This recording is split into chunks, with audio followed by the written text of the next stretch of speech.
Les choses cachées sont à l'Éternel, notre Dieu. Deutéronome 29, 29. Je pense que tout ce que vit le Seigneur Jésus dans le temple et parmi son peuple à Jérusalem, dont nous avons une description dans Matthieu 23, 13, 15 à 23, il dut le partager avec ses amis à Béthanie. J'imagine le Seigneur s'en retournant à Béthanie ce soir-là, avec un cœur triste et chargé. Et avant qu'il ne chasse les marchands du temple, il leur révéla ce secret. Alors que nous devenons les collaborateurs du Seigneur Jésus-Christ, il nous révèle beaucoup de secrets qu'il cache aux autres. Matthieu 13, 17, Deutéronome 29, 29. C'est ainsi que le peuple de Dieu peut jouir de sa participation avec le Seigneur Jésus-Christ. Si nous grandissons spirituellement, beaucoup de choses nous seront révélées avant qu'elles n'arrivent. Le Seigneur nous a avertis par ses prophètes d'événements à venir tels que les tremblements de terre, les famines. Et sans cesse, avant que quelque chose n'arrive, le Seigneur nous donne le privilège de préparer son peuple pour le jugement à venir. Ainsi, nous entrons dans les secrets cachés du cœur de Dieu. Le but du Seigneur, en venant pour la 5e fois à Béthanie, fut de partager son secret et son fardeau avec ceux qui étaient devenus ses collaborateurs.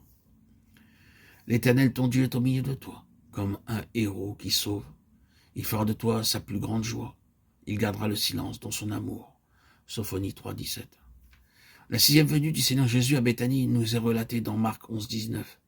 Ayant chassé le peuple du temple, versets 15 à 17, notre Seigneur s'en retournait vers Béthanie, verset 19. Ce fut une tâche difficile pour le Seigneur Jésus-Christ.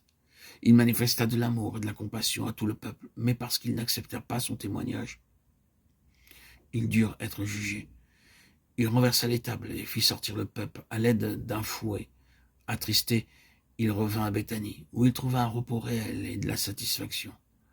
À Jérusalem, il n'y avait que tristesse, lutte et douleur, mais il savait qu'à Béthanie se trouvait un petit groupe qui lui procurait un véritable repos et de la satisfaction.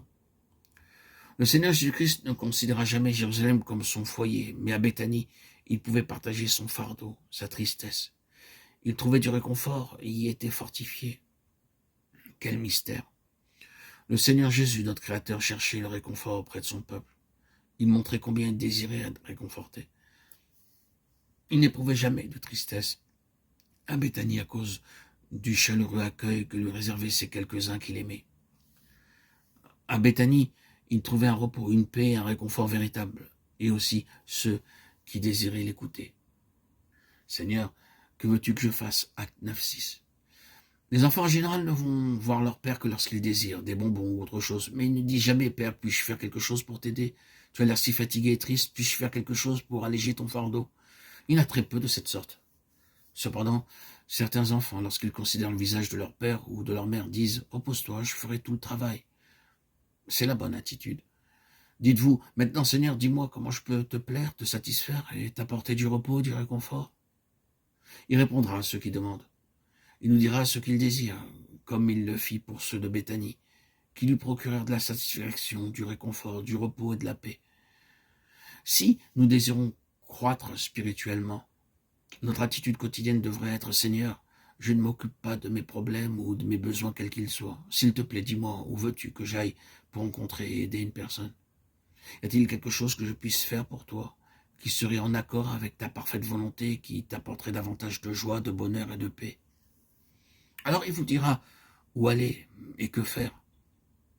C'est une chose merveilleuse que d'obéir à Dieu, ainsi que la manière dont il nous aide à obéir. Il se trouve alors que tout naturellement et au-delà de notre demande, le Seigneur nous aide et subvient à chaque besoin.